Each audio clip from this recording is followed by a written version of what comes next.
Sherwood. Read, watch, listen. Chapter 35. Pinocchio, as soon as he had said good-bye to his good friend the tunny, tottered away in the darkness and began to walk as well as he could toward the faint light which glowed in the distance. As he walked, his feet splashed in a pool of greasy and slippery water, which had such a heavy smell of fish fried in oil that Pinocchio thought it was Lent. The farther on he went, the brighter and clearer grew the tiny light. On and on he walked until finally he found— I give you 1,000 guesses, my dear children. He found a little table set for dinner and lighted by a candle stuck in a glass bottle, and near the table sat a little old man, white as the snow, eating live fish. They wriggled so that, now and again, one of them slipped out of the old man's mouth and escaped into the darkness under the table. At this sight, the poor Marionette was filled with such great and sudden happiness that he almost dropped in a faint. He wanted to laugh. He wanted to cry. He wanted to say 1,001 things, but all he could do was to stand still, stuttering and stammering brokenly. At last, with a great effort, he was able to let out a scream of joy, and, opening wide his arms, he threw them around the old man's neck. "Oh, father, dear father, have I found you at last? Now I shall never, never leave you again." "Are my eyes really telling me the truth?" answered the old man, rubbing his eyes. "Are you really my own dear Pinocchio?" "Yes, yes, yes! It is I! Look at me! And you have forgiven me, haven't you? Oh, my dear father, how good you are! And to think that Oh, but if you only knew how many misfortunes have fallen on my head, and how many troubles I have had! Just think that on the day you sold your old coat to buy me my ABC book so that I could go to school, I ran away to the Marionette Theater, and the proprietor caught me and wanted to burn me to cook his roast lamb. He was the one who gave me the 5 gold pieces for you, but I met the fox and the cat, who took me to the Inn of the Red Lobster. There they ate like wolves, and I left the inn alone, and I met the assassins in the wood. I ran, and they ran after me, always after me, till they hanged me to the branch of a giant oak tree. Then the Fairy of the Azure Hair sent the coach to rescue me, and the doctors, after looking at me, said, 'If he is not dead, then he is surely alive.' And then I told a lie, and my nose began to grow. It grew and it grew, till I couldn't get it through the door of the room. And then I went with the fox and the cat to the Field of Wonders to bury the gold pieces. The parrot laughed at me, and instead of 2,000 gold pieces, I found none. When the judge heard I had been robbed, he sent me to jail to make the thieves happy, and when I came away, I saw a fine bunch of grapes hanging on a vine. The trap caught me, and the farmer put a collar on me and made me a watchdog. He found out I was innocent when I caught the weasels, and he let me go.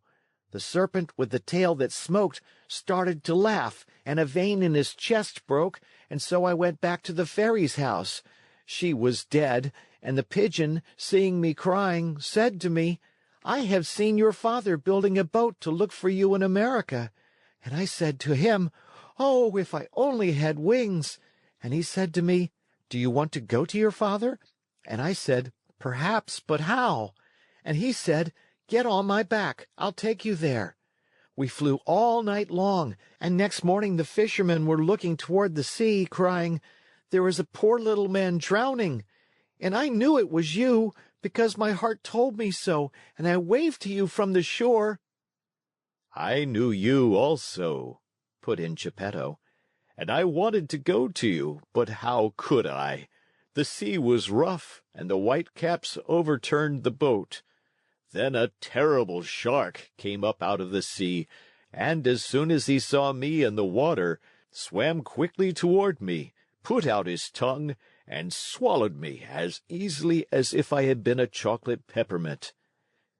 "And how long have you been shut away in here?" From that day to this, 2 long, weary years. 2 years, my Pinocchio, which have been like 2 centuries. And how have you lived? Where did you get the candle? And the matches with which to light it? Where did you get them? You must know that, in the storm which swamped my boat, a large ship also suffered the same fate. The sailors were all saved, but the ship went right to the bottom of the sea, and the same terrible shark that swallowed me swallowed most of it. What? Swallowed a ship? Asked Pinocchio in astonishment. At one gulp. The only thing he spat out was the mainmast, for it stuck in his teeth. To my own good luck, that ship was loaded with meat, preserved foods, crackers, bread, bottles of wine, raisins, cheese, coffee, sugar, wax candles, and boxes of matches. With all these blessings I have been able to live happily on for 2 whole years. But now I am at the very last crumbs. Today there is nothing left in the cupboard, and this candle you see here is the last one I have. And then? And then, my dear, we'll find ourselves in darkness. Then, my dear father, said Pinocchio, there is no time to lose. We must try to escape. Escape? How? We can run out of the shark's mouth and dive into the sea. You speak well, but I cannot swim, my dear Pinocchio. Why should that matter?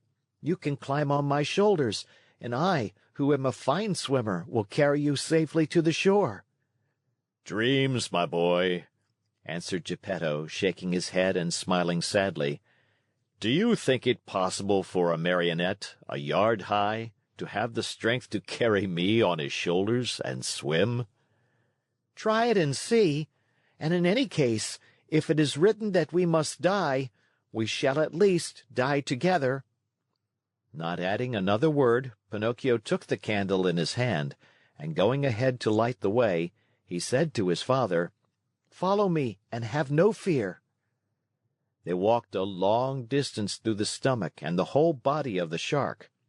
When they reached the throat of the monster, they stopped for a while to wait for the right moment in which to make their escape. I want you to know that the shark, being very old and suffering from asthma and heart trouble, was obliged to sleep with his mouth open. Because of this, Pinocchio was able to catch a glimpse of the sky filled with stars as he looked up through the open jaws of his new home. "The time has come for us to escape," he whispered, turning to his father. "The shark is fast asleep. The sea is calm, and the night is as bright as day. Follow me closely, dear father, and we shall soon be saved." No sooner said than done. They climbed up the throat of the monster till they came to that immense open mouth. There they had to walk on tiptoes, for if they tickled the shark's long tongue, he might awaken, and where would they be then? The tongue was so wide and so long that it looked like a country road. The two fugitives were just about to dive into the sea, when the shark sneezed very suddenly, and, as he sneezed, he gave Pinocchio and Geppetto such a jolt that they found themselves thrown on their backs and dashed once more and very unceremoniously into the stomach of the monster. To make matters worse, the candle went out, and father and son were left in the dark.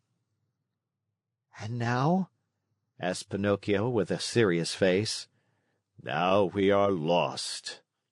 "Why lost? Give me your hand, dear father, and be careful not to slip." "Where will you take me?" "We must try again. Come with me, and don't be afraid."